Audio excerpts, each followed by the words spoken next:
नमस्कार, स्वागत है आप लोग के अपने चैनल रुद्रा कंपटीशन क्लासेस में। तो आज के इस वीडियो में हम लोग देखने वाले हैं उत्तर प्रदेश पुलिस के लिए एक बहुत ही महत्वपूर्ण जीएस का जो है प्रैक्टिस सेट।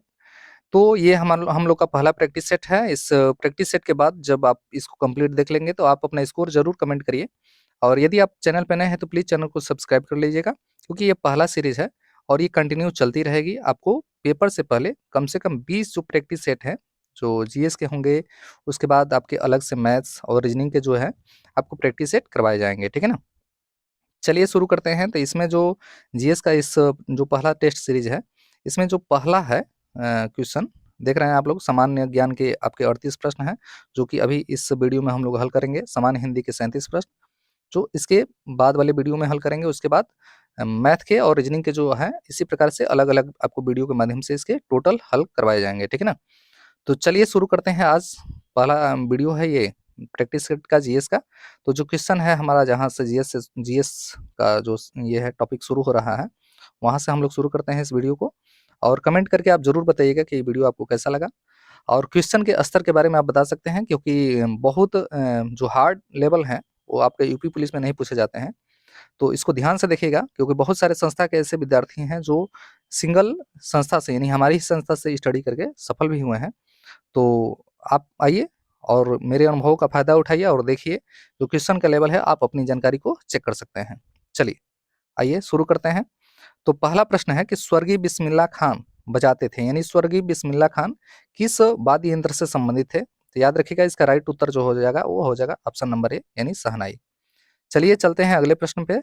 तो अगला प्रश्न है आप लोग का, जैसा कि स्क्रीन पे दिखाई दे रहा होगा। आइए थोड़ा-सा ज़ूम आउट कर देते हैं इसको, ज़ूम कर देते हैं।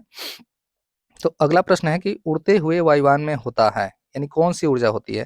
केवल स्थैतिक ऊर्जा, केवल गतिज ऊर्जा, स्थैतिक और गतिज ऊर्जा दोनों, इनमें से कोई नहीं।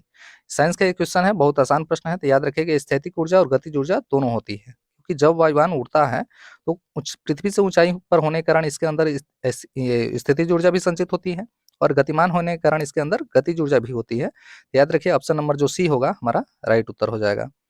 उसके बाद अगला प्रश्न है कि इनमें से किस नदी की सबसे बड़ी द्रोणी क्षेत्र है? तो याद रखिए, इसमें से सबसे बड़ा जो द्रोणी क्षेत्र है वो है अमेजन नदी का।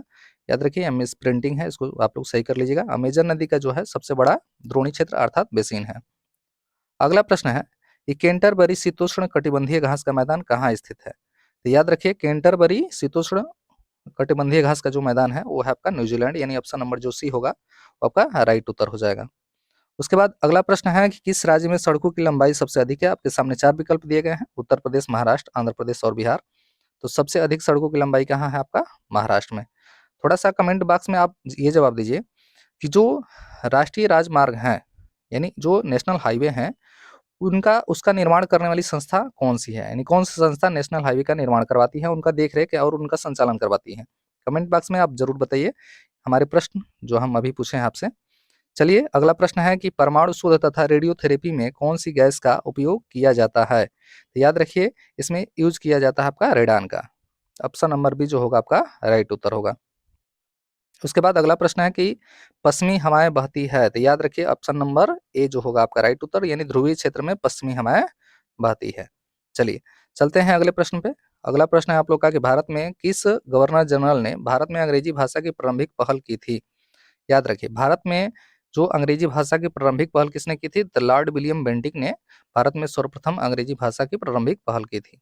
सिस्टर निवेदिता को कहा जाता है, यानी किस नाम से जाना जाता है? और सिस्टर निवेदिता को ये जाना जाता है मार्गरेट नोबेल के नाम से। यानी ऑप्शन नंबर बी जो होगा हमारा राइट उत्तर होगा। वीडियो यदि आपको पसंद है तो प्लीज़ वीडियो को लाइक करिएगा। यहाँ तक देखते हुए आ गए हैं तो बहुत-बहुत आपको धन्यवाद। इसको कंप्लीट करके जो है अपना स्कोर ज़रूर आप कमेंट बॉक्स में बताइए।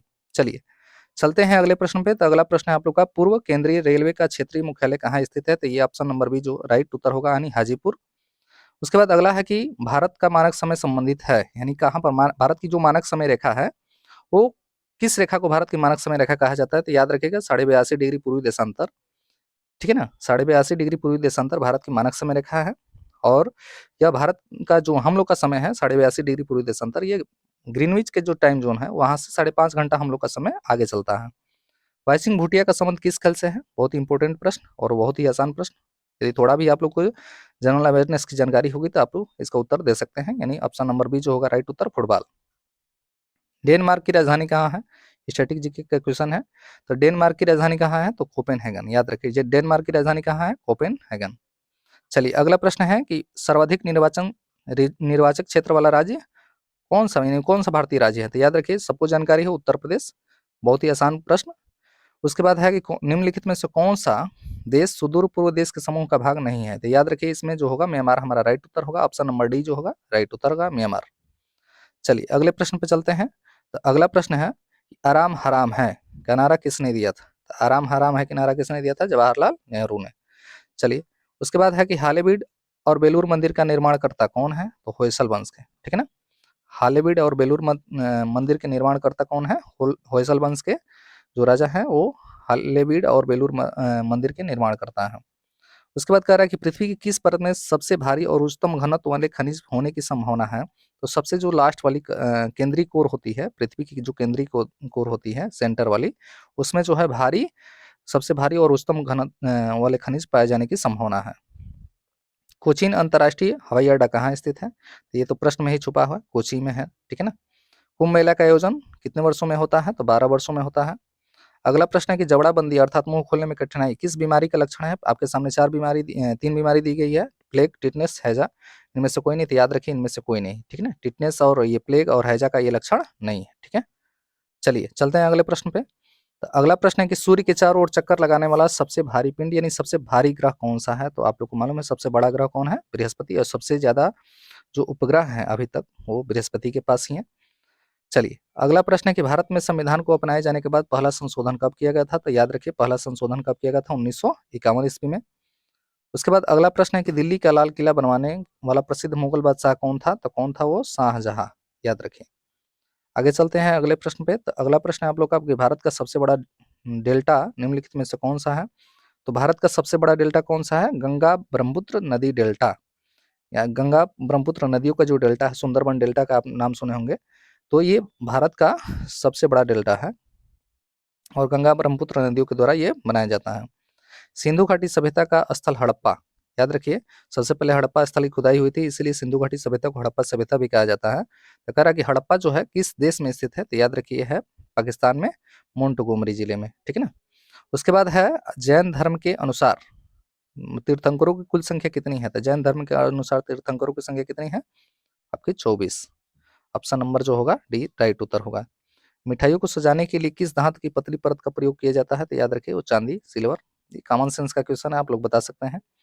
मुगल साम्राज्य का संस्थापक कौन था? तो मुगल साम्राज्य का संस्थापक कौन था? बाबर।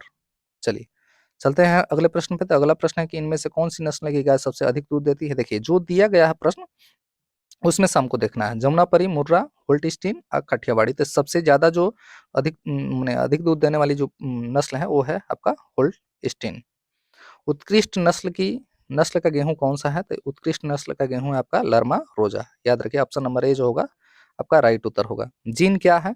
नींद लाने वाली दवा है, अनुवंशिकी की इकाई है, एक प्रकार का विटामिन है या एक प्रकार का शरीर का कोष है? याद रखिए ऑप्शन नंबर जो बी होगा। जीन क्या है? अनुवंशिकी की इकाई है।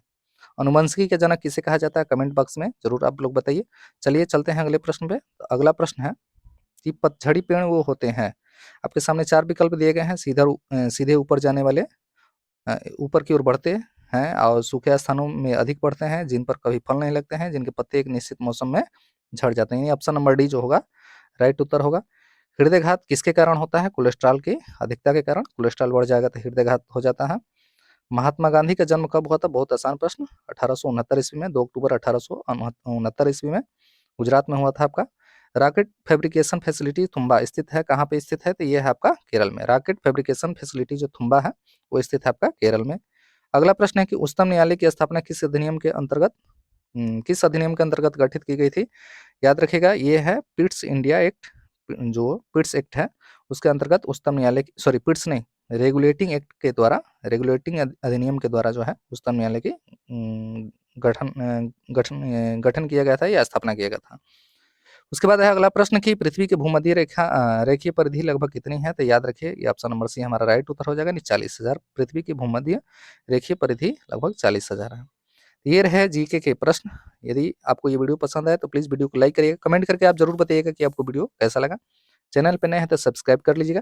मिलते हैं अगले वीडियो में, तब तक देखते रहिए आप लोग का अपना चैनल रुद्रा कंपटीशन।